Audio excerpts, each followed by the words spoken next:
Hey guys, it's me Matthew again. Today I'm going to be doing another audio.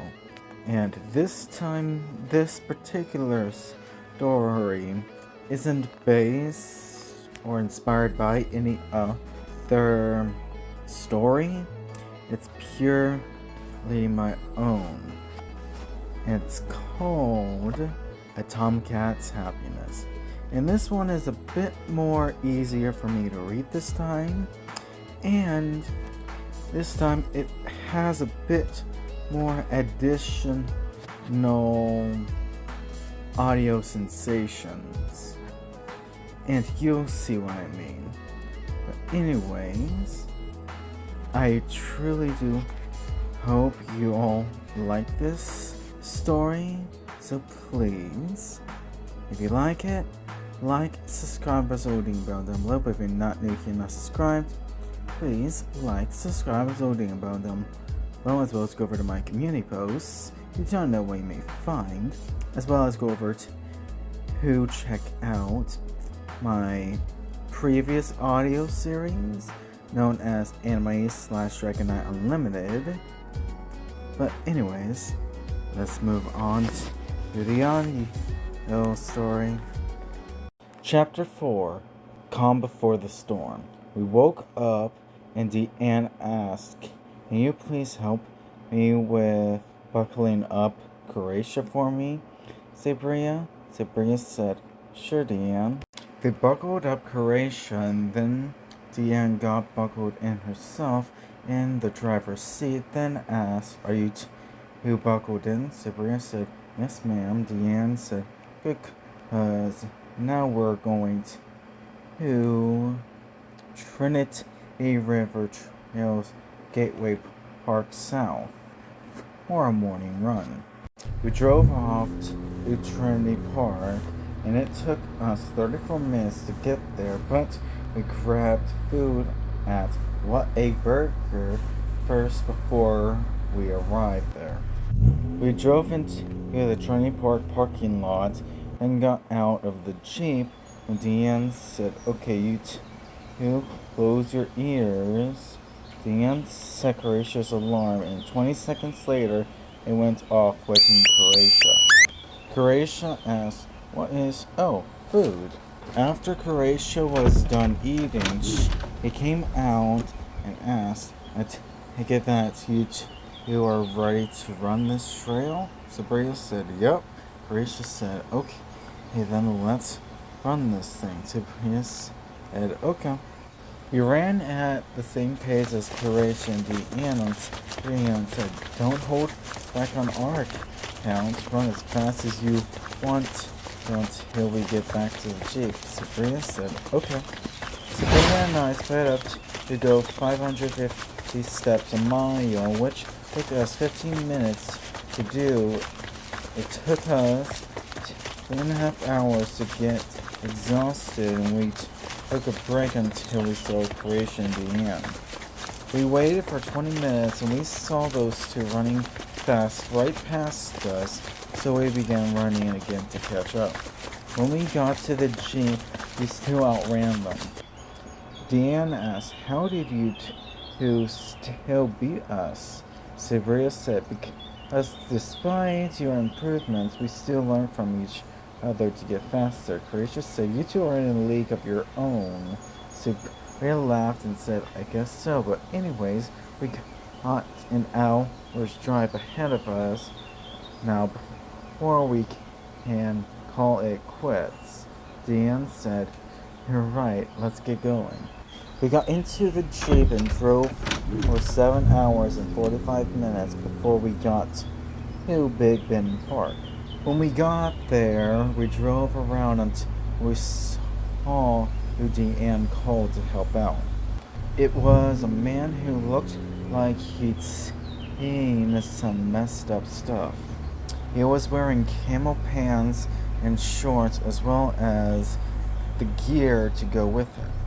He had a scarred up face and scarred up arms as well. He said, "Hey Deanna, long time no see. You sure you don't want to join back up with the Marines? We do miss you even the soldiers in line and on their toes. Dan said, I'm sure, big bro. She smiled, then asked, is everything in order, Maurice? Maurice said, they are, and nobody will be interfering with us because to the rest of the world, this place is closed to the public until a threat has been eliminated so that tourists can come and enjoy themselves again. Dan said, good job, big bro. He winked at him. Maurice said, anything for my little sis. Anyways, that's my jeep over there. So if you could follow me, I can take you to our base that we set up. Dan said, lead the way. They giggled. Maurice got into his jeep with a bird on the back and drove off into the woods. We followed Maurice for half an hour and we finally got to the base.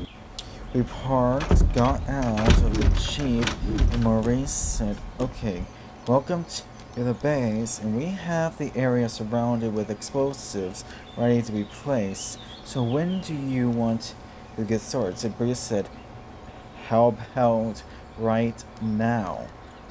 He said with that same look she gave to Ezra months ago. That scared Ezra a bit. Maurice asked, you're Sabria, right? It's nice to meet you, and I'm a Marine. I don't scare easily, but I still get scared at the thought or attempt to push a girl to do their worst. So all I'm going to say is follow me then. We walked with Carisha, Deanne, Maurice, and 17 soldiers to the containment area. When we got there, Maurice said, okay, this is the area where the vampire hunters disappeared, so let's see if you really are who Dan said you are. Sabria and I showed our wings and then put them in our field of vision, then used our vampire vision to see where the entrances are. We found all 10 of them, and with each one that was found, the appropriate amount of explosives were placed at the ready. Maurice asked, are y'all ready to go in there? Dan laughed and rhetorically asked, when are we not, Maurice? Maurice said, well, don't die in there, and once you go in, our radios can't get contact with you, especially after we blow the exits. Dan said, we won't. She kissed his cheek. Then we went inside. 5 yards in, they blew up the exits, and the place lit up with the fluorescent lamps glowing in the dark. The fluorescent lights were red, orange, yellow, and gray. They were a beautiful sight, but we continued on. Croatia said, hey everyone, come here, listen to this. Where it is dark, the bat is free, but where it is light, the bat is bound. When you hear my call, flee away from it, so you may fly. The blood of the deceased is the key for entry. Sabria said it's a riddle, and we need to follow the lights. Dan asked, why? Sabria said, where it is dark, the bat is free, but where there is light, the bat is bound. The bat is us vampires, and where the bat is free means free to die. Croatia asked, you figured that out all on your own? Sabria said, I got 100s on every riddle test in riddle class. Plus, history on vampires helps as well.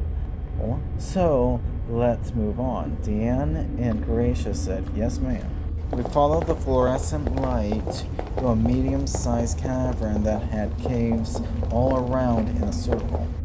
Sabria asked, what was the second riddle, Croatia? Croatia said, when you hear my call, flee away from it so that you may fly. Sabria said, everyone get in the middle of the circle and be prepared for powerful gusts of wind. We got in the middle of the circle of the caves, and a minute later we heard what sounded like a woman crying out for help.